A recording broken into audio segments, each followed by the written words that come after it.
여러분들, 올해 여름이 진짜 오지게도 더웠죠. 이게 기분 탓만은 아닌 게요, 최근에 전 세계적으로 사상 최악의 폭염이 발생하면서 동태평양의 바닷물 온도가 올라가 버리는 엘니뇨 현상이 겹쳤고요. 기후위기가 바짝 다가오니까 유엔 사무총장 구테우스 형님은 이렇게 얘기합니다. 이제부터는 지구온난화의 시대는 끝이 났고 지구 열탕화 시대가 시작됐습니다 라고 밝혔습니다. 이제는 지구가 뜨거운 게 아니라 팔팔 끓고 있다는 거죠. 우리 대한민국의 기상청도 극한 폭염이라는 단어를 사용하면서 이상기후의 시대가 열렸음을 알렸습니다. 이제는 환경단체들도 기후변화가 에너지 위기, 식량 위기, 경제 위기 이런 아주 다양한 문제를 가지고 오기 때문에 기후위기라는 표현을 사용하고 있죠. 그래서 오늘 영상은 기후위기가 찾아온 지금 대체 ESG가 뭐고 이 ESG가 얼마나 중요해지고 있는지 아주 쉽고 재밌게 알아보도록 할게요. 자, 일단요, 요새 지구가 좀 많이 아프긴 합니다. 열이 멈추지 않고 오르고만 있어요. 현재 지구의 이산화탄소 농도는 매년 최고치를 갱신 중이고요. 지구 평균 기온은 산업화 시기인 1900년대부터 꾸준히 올라 1.09도나 상승했습니다. 문제는 이 지구 평균 온도 1.09도 상승에 대해서 과학자들이 뭐라고 말을 하냐면요, 아니 진짜 큰일 났습니다. 큰일. 지구 평균 기온이 1.5도까지 상승만 한다면 이는 기후 이변을 넘어 지구 종말과 인류 파멸까지 올 수 있습니다. 이제는 돌이킬 수 없는 임계치까지 얼마 남질 않았어요. 과학자들이 이런 경고를 날리고 있는 가운데 2023년 7월 지구 평균 기온이 또다시 사상 최고치를 경신했습니다. 아니, 지금까지의 지구 평균 기온 최고 기록은 16.92도였습니다만 극단적인 기온 상승 덕분에 2023년의 지구 평균 기온 17.18도를 찍어버렸다 아닙니까? 이제는 임계치까지 얼마 남지 않았습니다. 그렇습니다. 올해 2023년이 장비를 이용해서 온도 기록을 시작한 19세기 말 이후에 지구 평균 온도가 가장 높았습니다. 23년 전까지의 최고 기록은 2016년 8월 지구 평균 기온 16.92도였죠. 지난 7년 동안 깨지지 않던 이 최고 기록이 올해 깨졌다는 건데, 가장 중요한 원인으로는 오프닝 때 말씀드렸던 지구 열탕화가 지목됐습니다. 지구가 펄펄 끓고 있다는 말이 진짜 자극적이긴 한데요, 실제로 우리 지구엔 기상이변이 엄청나게 많잖아요. 우리도 겁나게 더웠고 미국만 봐도 미서부의 열돔 현상이 일어나면서 역대 최장기간 폭염을 기록했다고 합니다. 북미 서부 지역을 뜨겁게 달군 열돔 현상은 사실 전년에 한 번 있을까 말까 한 사건입니다만, 이제는 지구 열탕화로 인해서 발생 가능성이 무려 150배나 커졌습니다. 이렇게 2023년에 발생한 약 400여 건의 기상이변 가운데 무려 70%가 지구 열탕화의 결과로 발생 가능성이 더 커지거나 앞으로 더 심해질 것으로 밝혀졌습니다. 파키스탄 같은 경우만 봐도요, 감당할 수 없는 폭우가 쏟아졌잖아요. 이때 홍수가 발생하면서 파키스탄 국토의 3분의 1이 물에 잠겼고, 이 때문에 파키스탄이란 나라가 파산할 위기에 놓일 정도였습니다. 기후위기는 당장 먹거리 보급에도 치명적으로 다가왔습니다. 극단적으로 더운 날씨 때문에 작물 키우는 것 자체가 많이 어려워졌죠. 기후변화에 관한 정부 간 협의체는 지구촌 먹거리에 대해서 이렇게 얘기합니다. 앞으로 지구 75%의 육지가 사막화가 되고 2050년에는 육지의 많은 부분이 못쓰게 될 수도 있습니다. 농사지을 땅이 계속 줄어들면서 2050년에는 주요 곡물 가격 최대 23%까지 오를 전망이에요. 최근에는 곡물 가격이 전쟁 때문에 떡상하긴 했지만 앞으로는 생산량 자체가 적어져서 곡물 가격이 오른다는 겁니다. 실제로 대규모 밀 수출국인 미국만 봐도 이 가뭄 때문에 밀 수확량이 60년 만에 최악을 기록했습니다.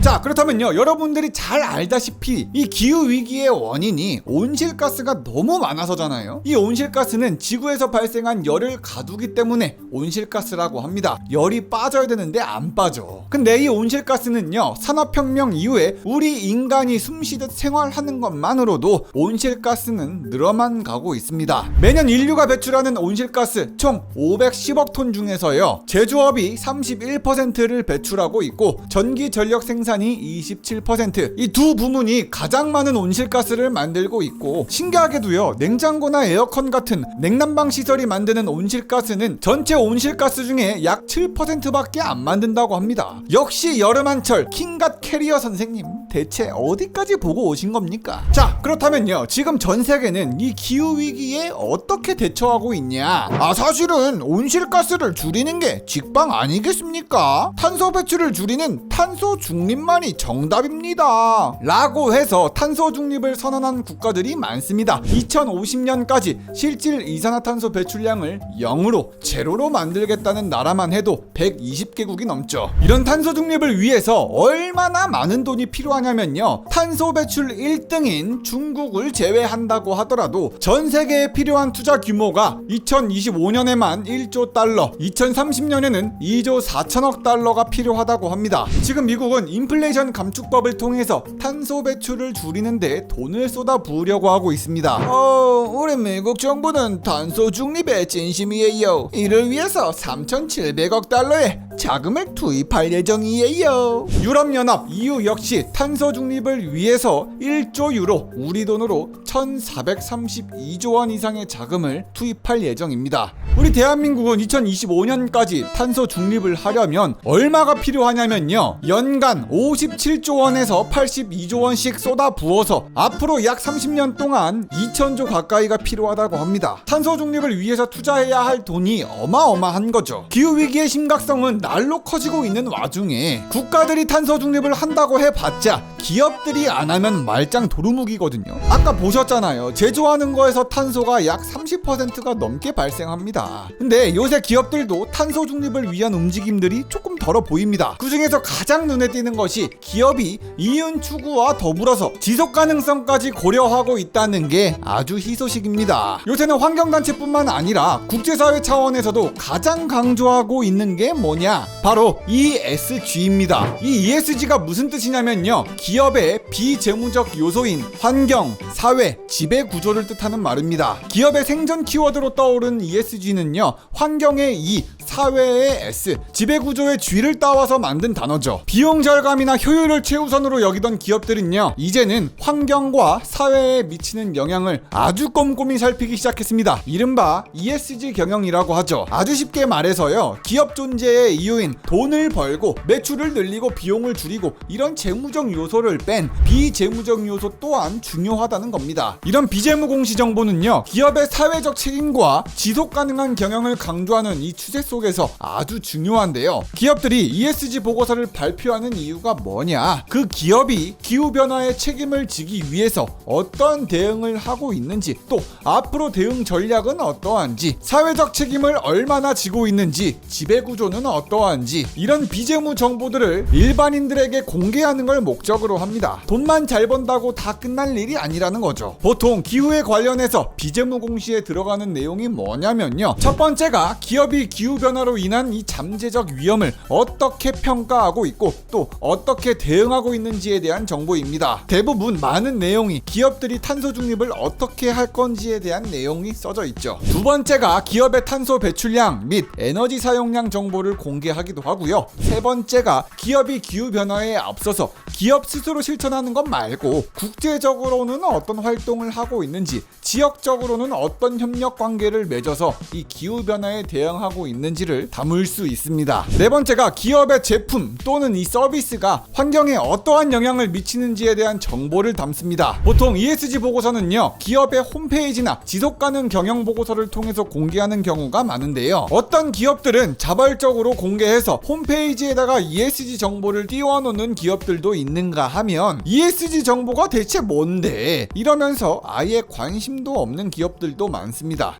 자, 그렇다면요, 여러분들은 이런 생각이 드실 수도 있어요. 아니, ESG 정보 공개가 대체 왜 필요한 거냐구리 라고 하실 수 있는데, ESG 정보 공개는 투자자나 기업들이나 정부에게나 모든 경제 주체들한테 큰 도움이 될 수 있습니다. 특히나 투자자들한테 도움이 될 수 있는 건요, 수많은 투자 운용사들이 ESG 정보를 확인하고 투자를 한다는 거죠. 실제로 세계 최대 자산 운용사인 블랙록의 CEO 레리 핑크 형님은요, 이렇게 얘기합니다. 앞으로 우리 블랙록은 기업의 지속 가능성 여부를 투자 결정의 기준으로 삼겠습니다. 그렇다는 건 기후변화에 앞장서는 기업만이 살아남을 수 있다는 거죠 라고 하는데, 이 레리 핑크 형님의 소신 발언 때문에 지속 가능성에 대한 사회적 요구가 높아졌습니다. 레리 핑크 형님이 ESG가 나쁜 기업에는 투자하지 않겠다, 돈을 주지 않겠다고 선언한 것을 시작으로 ESG 관련 투자는 급물살을 타고 있죠. 예를 들어서 담배를 만들거나 핵무기 관련 물건을 생산하는 기업이다?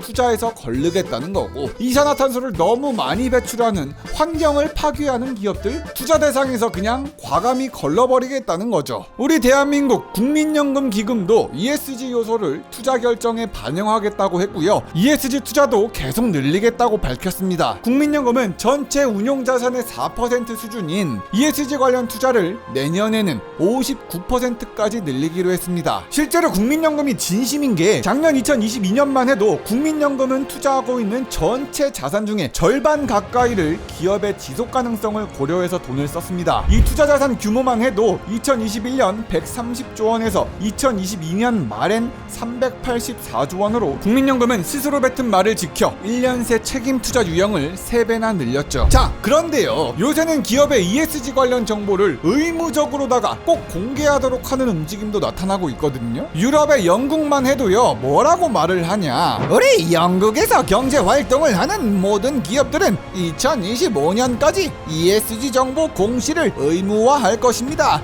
무조건으로다가 제출하세요 라고 말한 바가 있고요. 우리 대한민국의 금융위원회에서도 코스피 상장사를 대상으로 기업의 지속가능 경영 보고서를 공시하는 걸 의무화시킬 계획에 있습니다. 이제 기업들은 돈만 잘 벌 게 아니라 ESG에 부합해야 하는 거예요. 기업의 ESG 경영은 더 이상 선택이 아닌 의무로 자리 잡고 있습니다. 글로벌 스탠다드가 되고 있어요. 기업들이 ESG 경영을 하지 않으면 기업의 생존 자체가 위태로워질 수도 있다는 거죠. 하지만 지금 우리 대한민국은 어떠냐? 지금 대한민국은 ESG에 대한 관심도가 매우 낮다고 볼 수 있습니다. 우리 대한민국에서 지속가능 경영 보고서를 발간하는 기업 물론 늘긴 했지만, 여전히 전체 상장 회사에서는 10% 미만의 기업만이 ESG 보고서를 공개하고 있습니다. 한국은 ESG 정보 공개를 국제적인 흐름보다는 좀 더 느슨하게 하고 있습니다. 솔직히 이 느슨함 속에서 긴장감이 좀 필요해요. 우리 기업들이 ESG 정보 공개를 잘 하지 않는다면 기후변화에 대한 제대로 된 대응을 못할 가능성이 높고요. 해외 투자자들 입장에선 당연히 우리 대한민국에다가 투자해줄 이유가 없어집니다. 아니, 우리가 환경을 파괴하는 기업한테 뭐하러 투자를 해줍니까? 우리는 그렇게 못합니다. 그린피스는 올바른 기후변화 대응을 요구하는 다양한 캠페인을 펼치고 있습니다. 글로벌 ESG 공시 의무화도